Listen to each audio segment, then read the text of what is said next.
So today on Expat Curious, we are going to talk about how local can you go? In other words, your experience as an expat, how much you're going to spend, what you're going to do. Come on, kids. There's kids over here. They're worried. Hi. Hi.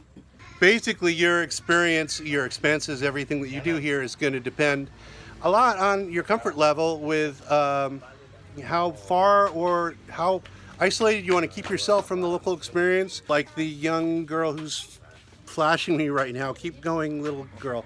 And there's a range of options for you in this situation. If you want to keep yourself walled off in a little bubble and use your relative economic power to keep yourself well inside your comfort zone, for the most part, you're going to be able to do that. But if you are able to start making moves towards integrating with your local culture and start doing some of the things the way that they've learned to do them, you're going to have a much broader experience. But it does come with some pratfalls. So we're going to talk about that today. And now we're back in a more familiar expat environment, a little villa. You've seen me here before. And I've tried to keep the show going in the outdoors. There's going to be a little bit of background noise. There's construction next door. That's kind of how it is here in Southeast Asia.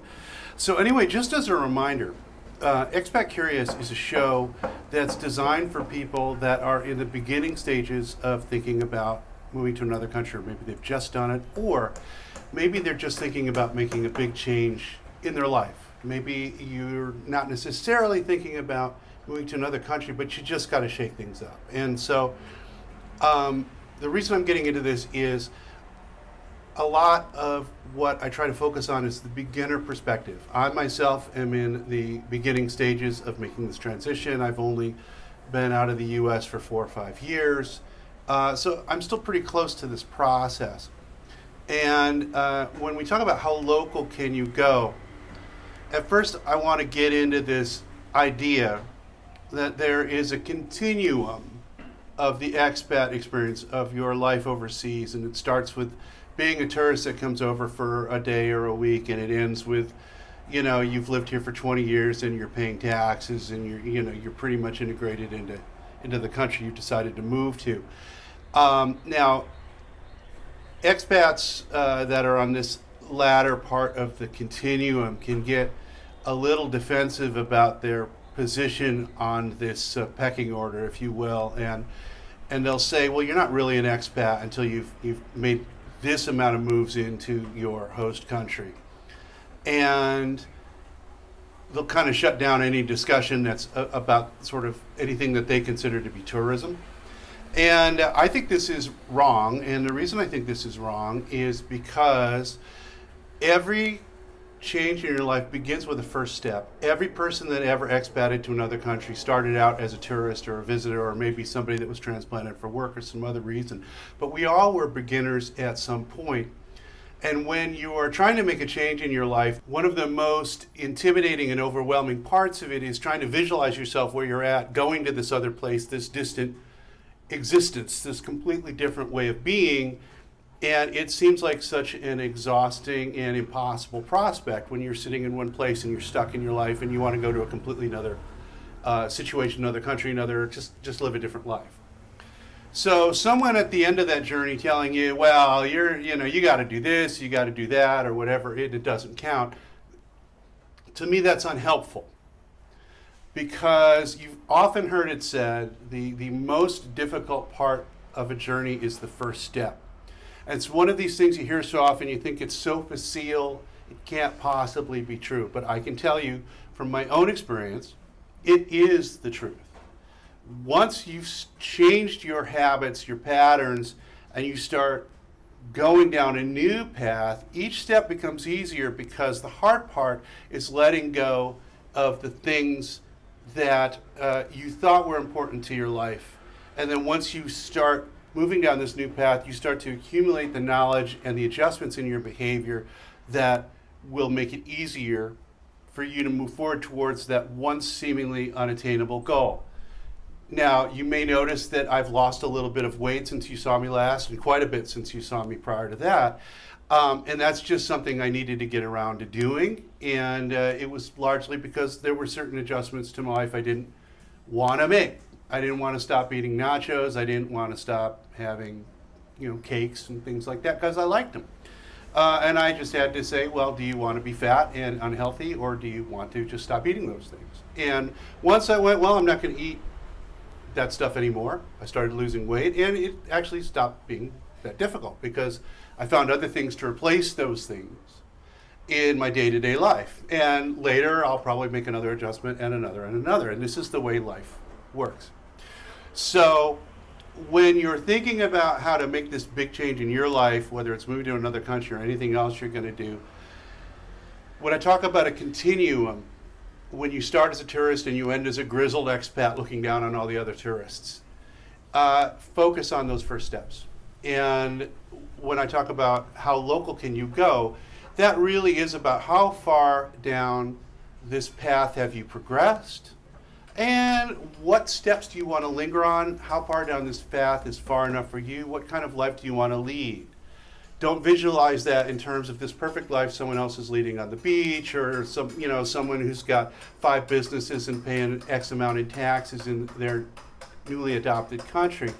Just think about it in terms of the things that you need in your life to be happy. Identify those things. And that's probably something we should talk about completely in another episode. So enough preamble, let's dive into the topic at hand. How local can you go? Well, this ties into my previous show, $500 a month, where we talked about revisualizing the amount that you need to live and have a happy life. By the way, that was my first venture into clickbaity titles that did me no good whatsoever, so we're going to ditch that approach. But anyway, your ability to take advantage of those economies in your newly adopted culture, and again, this depends a lot on where you live. If you're living in Thailand, if you're living in Indonesia, if you're living in certain parts of Eastern Europe, well, maybe Eastern Europe's not a good bet right at the moment, but there are a lot of countries where the standard of living is much cheaper. If you're going to move to Switzerland or someplace like that, you're going to be paying a lot of money.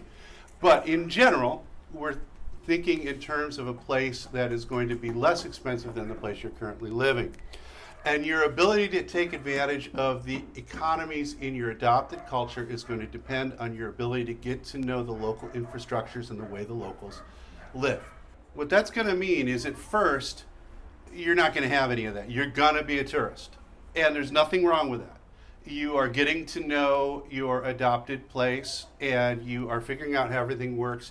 You're going to pay too much for everything. You're going to get ripped off a couple of times. You might even get scammed. That's no big deal. It's the price of admission as long as you stick it out and gradually learn, okay, how do I pay for the electricity? Where do the local people eat? What are the cheap ways to get transportation? For instance, here in Bali, if you're a tourist, you will be besieged by guys in blue taxis who are really desperate for your business, and they've been really squeezed by Grab and Gojek, which are the local versions of Uber.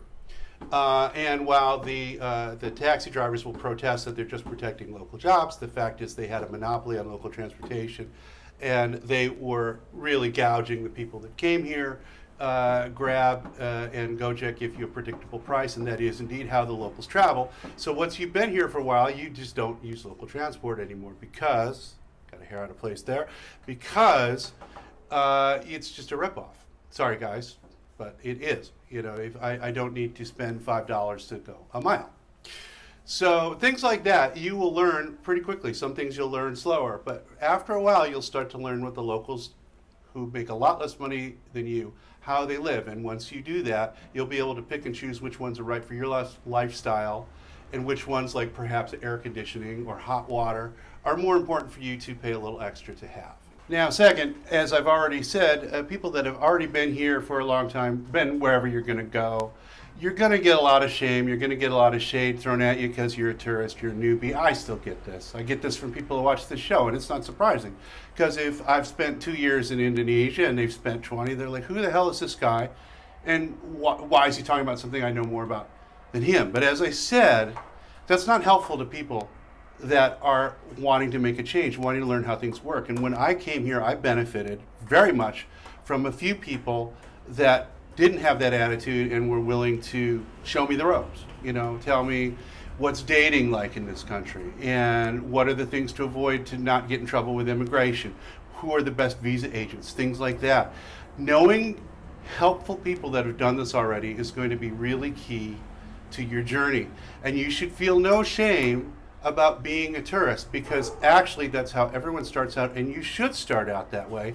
Because one of the things that I've seen when I've been looking at the expat boards for ideas for this show is a lot of people who, when they first make their move, they immediately regret it because they're in a strange place and things are not going the way they thought. They've committed all their resources to this move and now they're just freaking out.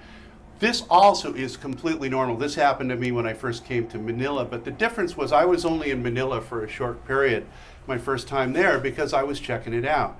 And so it's infinitely better if you allot some time, if you can financially do it, allot some time to checking out the places that you're thinking of moving. For instance, before I made the jump to Asia, first I came over for a week, and then I came over for a month, and then I allotted 3 months. I put my business on hold, but I kept it going, and I went to all the places I thought were good candidates to live. I visited the Philippines, Indonesia, Thailand, Cambodia, and Laos even, and I just made note of what I liked about those places, what I didn't like. How was the food? How did the people react to me? What were the visa situations? And I was able to make an informed choice about where I wanted to be, and I later adjusted that choice because once I was on the ground, I realized there were some things that were a little bit different, and that made everything pretty smooth for me because I already kind of had paved out the road. I kind of already went to these places, well, I know a place I can live, I know where the restaurants I need are, I know what the visa situation is, I know how much it's going to cost. So when I finally committed my resources to coming over here, it wasn't like a big shock.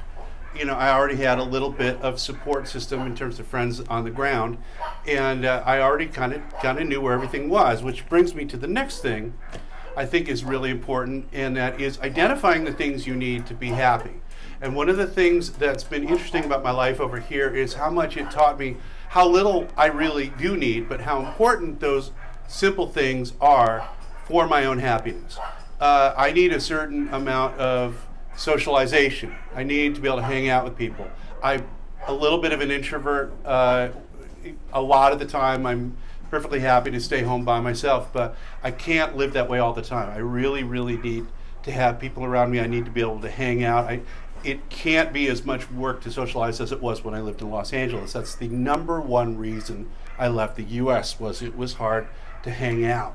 Another thing that I need is healthy food. This is one of the problems I had when I was filming Adam Walks Around, the episodes that are going up now, and you'll see I'm quite overweight in those, and one of the problems that I faced was being on the road. Rather, like when I was a musician, I couldn't find healthy food, so things just kind of ballooned for me. So I need to be around what Westerners consider healthy food, which is tricky around here because it means I can't go as local as I want, because if I go completely local and I'm not around other Westerners, I don't have access to Western food, and then my ability to get the food I need goes down. So for you're going to have a different set of parameters. And that brings me to the next part, which is the main part, which is how local can you go? If you want to come to a less economically advantaged country and leverage your relative wealth to live in something approaching luxury, sort of a gated community lifestyle, and not really have much interaction with the culture other than the people that you need to do the work around your house, or the people that you run into when you go out to eat or stuff like that. Many people live like that, and that's sort of one side of the continuum where you're not really going local at all. You're just sort of importing your lifestyle into a place where you're more economically able to sustain it. And then there's the other end of the pendulum, and there are people like this too, where maybe you married local, you've gone off and living in the jungle somewhere in a hut. And I'm not joking, there are people that have done this. I've interacted with some of them here and on expat boards. And that's a perfectly viable way to live, but it takes a long time for most people to get to the point where they're comfortable enough letting go of their Western amenities, letting go of the things like I did, letting go of eating cake, right? So I could get thinner. Letting go of the stuff that you need to achieve that kind of lifestyle. You know, there's certain things that I've gotten used to that I didn't think I would ever get used to. Like I've gotten used to not always having hot showers. Now, I still generally have hot showers, but when I wind up in a place that doesn't have hot water, I don't freak out because this is just something that occasionally happens. The power going out at random times. Again, doesn't happen very often, but it happens a lot more frequently than in the United States, where I'm from, and I've learned to not freak out about that. So many things where in the beginning, with my privileged Western lifestyle, I was like, well, no, I can't hang with that. But once I got here and lived here for a while, I got quite used to them. Now, by the same token, there's some things I'm never going to get used to. Like friends of mine in Cambodia eat crickets for snacks. This is not a joke. This is something that they do in Cambodia. And I'm sure there are Westerners, in fact, I know there are, that have gone so local that they just munch down on crickets and chili. And I just don't think that's in the cards for me. I'm never going to be eating balut in the Philippines, which is a fertilized duck embryo soaked in vinegar. That is just not ever going to be in my wheelhouse. But maybe for you it is. Or maybe for you, dealing with any third world stuff is an imposition and you're going to want to isolate yourself from that as much as possible. That's part of the calculations that you're going to need to make if you're deciding to make a move to a country that's less advantaged than the one you grew up in. And that's also going to determine how much you spend, because the more of your Western lifestyle you import into your adopted culture, the more that it's going to cost. I mean, that's basic logic and it's basically true. So how local can you go really is going to determine much more than my arbitrary $500 a month thing. That's going real local. If you're only spending $500 a month, you're going very, very local, and you're going to have, as I said in the previous episode, you're going to have a lot of the problems locals have. You're probably going to have more health issues. You're going to get bitten by mosquitoes a lot more. You're going to get sunburn a lot more because you can't afford the lotions for that. Stuff like that. You know, that comes with going way down the local path. But some people thrive on that challenge, and I have to say that as I've been over here, I have gone more and more and more towards the local way of living as I've gotten used to it, as I've acquired language skills, as I've become accustomed to being here and doing things in a different way. And I would say I'm just a little bit over that line towards being local now. I don't think I'll ever get to the jungle point of things, but I'll probably go further down that path than I am right now. Another thing I want to stress is make an effort if you're going to a place that doesn't speak English. I'm assuming most of you are native English speakers, to learn the local language. Now this has come up with me a lot because I, like my father, I sort of make a habit of trying to learn the language of every place that I go.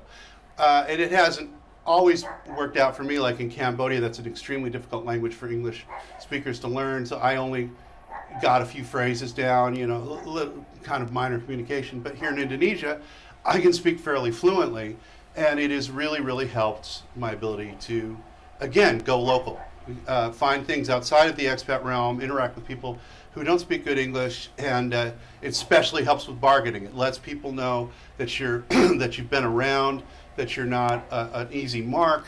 It helps you in negotiating. It immediately gives you a leg up at the market or in all kinds of other places, especially because then you can browse all the local sources. You'll know the local prices for things.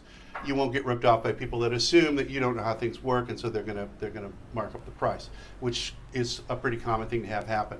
Now, I know that a lot of people feel that this is not something that they can do. I hear it all the time. I hear people say, "Oh, it's so great you learn the languages. I could never do that. I don't have the ear for it. I don't have a good enough memory for it."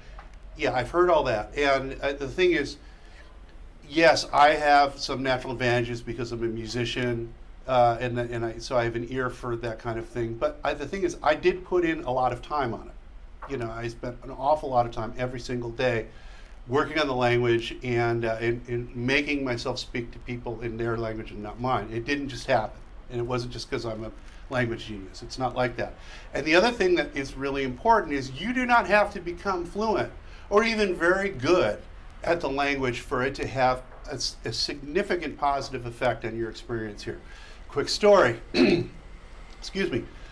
Many years ago, I tried to learn Korean, and I didn't get very far with it. I only learned maybe 200 words or something like that. But I still remember a few phrases. I still remember a little bit from that time. And I remember being at the Korean airport when I was flying home on some trip. I had to get something, and it's just those few words that I knew really smoothed my ability to communicate with people that were trying to help me and had no English whatsoever. And it also is a sign of respect for the people around you. It shows that you've at least made an effort to learn their ways, and it's really going to pay benefits in terms of how the people that you're trying to live among will perceive you and how they will respect you. So even if you don't think you can really do it, try. Just try to learn a few words, just, even please, thank you, or whatever, but make that effort. And as you are considering moving to this place, but you can't get there yet. Maybe you haven't mustered the financial resources yet, or maybe there's some other reason why you can't make the move right now. Studying the language, watching the local TV, which is the best way to learn. If you can watch it on YouTube nowadays, most places will have local shows from different countries with English subtitles. That's a tremendous way to learn a language. It'll really suck you into the culture. It'll make you feel like you're there, and it will make you feel like you're making forward progress to your goal to leave the country. I mean, when I was stuck in the pandemic, this was a lifesaver to me because I really wanted to get back to the Philippines. I mean, it didn't wind up getting there yet, but that's where I thought I was going. And so I spent a lot of time watching Filipino TV and studying the language, watching Philippines movies. It kept me connected with a place that I missed and wanted to get back to, and it killed a lot of otherwise unproductive time. And now that I'm actually getting ready to go back to the Philippines finally, I've got that to draw on as I try to remember the language. So try to learn the local language. It's really going to help you. Don't worry about being able to do it well. Just do what you can, but do it. Another key thing to making your new adopted environment home, or at least the place you're thinking about going to, the new situation, if this is actually just a life change for you and not an expat move, make connections with people that are already there, already doing what you want to do, already living where you want to live. I alluded to this earlier, but make the right connections and establish boundaries.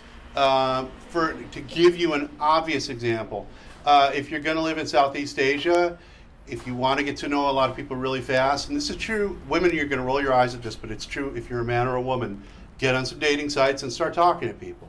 There's nothing wrong with that, because a lot of those people are just bored and they're there to talk. But a lot of them are also there looking for Westerners to scam money off of. This is pretty easy to avoid. Don't give them any money. But it's a great way to get to know people and find out about the culture. It's honestly how I first learned about Asia, was people in Southeast Asia trying to scam me. I was up in the middle of the night. They were the only ones up. They'd come on Facebook trying to throw me a line of bull. And I said, look, I'm not going to give you any money, but I'm perfectly happy to talk to you. And once we got that out of the way, I learned an awful lot about Asia and the countries here and about the lives of the people here. And it started to change my mindset and made me think of the possibilities of actually coming here. So the harmful thing about it was not engaging with people in this slightly sketchy way. The harmful thing about it would have been if I sort of bought in to what they were trying to do, which is I'm the lonely old guy and I have to send you money to be my friend. None of that. Establish boundaries with the people that you get to know over here. Don't become a mark. Don't become a chump. Don't start sending money to people you don't know. Solid rule. Do not send money to people you don't know. Ever. Rule. Okay? I'll get into that on some other show. However, make as many connections with people in the place you want to go, or again, maybe you're not really going to be an expat. Maybe you're just watching the show to get motivation, make a change in your life. If you want to be a dancer, find a lot of dancers. If you want to be a death metal musician, find a lot of other death metal musicians. Find your tribe. Find people that are already in the process of going where you want to go, or they're already there, and ask them questions. Make yourself available to them if they need something from you. Get to know the place that you're going to go. I mean, that's the main thrust of what I'm saying here. How local can you go depends so much on how much you engage and learn about the place you want to go. And that has to do with how much you're willing to let go of your prior way of living and thinking and adopt a new way of thinking and adopt new surroundings. You might have heard me say this on like every show we've done so far, because that is the key to this whole process. That's the one thing you need to take away from watching this show. You have to let go of some stuff to get the things you want. That's why the first step is the hardest, because this is what kept me blocked for so long. I had a really great life that I gradually lost because I started getting older. Some of the things I was doing didn't work for me anymore, and I was kind of grabbing on to the last shreds of what I had before rather than letting go of them to grab new things. I liken it to you're clinging to the edge of a dock and you're drowning and there's a boat over there, but you got to swim out a couple of meters to get to it. You got to let go of the dock, and you've got to trust that you're not going to sink that short distance until you grab the boat. That's why the first step is the hardest, and this is the key thing. How local can you go really means how much are you willing to negotiate on giving up the things in your life. Not everything. Usually you don't have to give up very much, but you have to be willing to give up quite a lot. You have to be willing to take the risk in order to get these new things, these new possibilities. Okay, last point. One of the biggest factors in how local you'll be able to go is how right you're going to be able to get with your host country. Now, you can go almost anywhere if you have the right passport and be a tourist and stay for a week or a month or a couple of months. And a lot of people, this is how they live for a long time. They're called digital nomads, and they basically come in on tourist visas, work essentially illegally, but it's kind of a gray area because they're not taking any money from the local economy, so usually governments don't care. This is going to be a whole different topic for another show, by the way, so don't get too caught up in that idea. But they basically move from place to place. They stay the limit of the tourist visa, move on. This has a lot of advantages because they never get entangled with the long-term issues of staying in the one country. It simplifies a lot of their visa issues. But if you're really going to adopt a place, you're going to have a way to stay for a long period of time. And that's going to also play in to the place that you pick, because some places are easier than others. Like here in Indonesia, I was lucky because I came in on a business visa during COVID, which was kind of a special one-time kind of secret deal where they were trying to basically get a little tourism going when things were officially closed. And then my age flipped over during that period, and I was able to qualify for another visa, which allowed me to stay here for a long time. Had I been a year younger, I would have had a lot more trouble staying in this country. I still could have done it, but it would have been harder. And you're going to find that this is going to apply to every place you go, and it's going to apply to every one of you. Now, my particular advantage in this particular country was I turned a certain age at a certain time. You're all going to have your own little ins and your own little outs when you look at the places that you want to go. Some countries have very favorable long-term visa terms for certain people within certain occupations, certain age groups. Some people have favorable visa terms if they have family from that country, and so forth. This is something you're going to have to individually research, although I am going to talk about this on a future episode. But one of the best ways and the most reliable ways to go local is, if you are not already married, marry a local. This probably will be where I wind up one day, since I am single and I'm not getting any younger, but I'm also not in a hurry, so nobody worry about wedding bells ringing anytime in the immediate future. But if you have a local spouse, this generally qualifies you for citizenship, work visas, things like that. You're going to be good to go, but you're also going to be dependent on staying married to that spouse in a lot of countries. And if you get divorced or something like that happens, you may find that your rights are down the tube.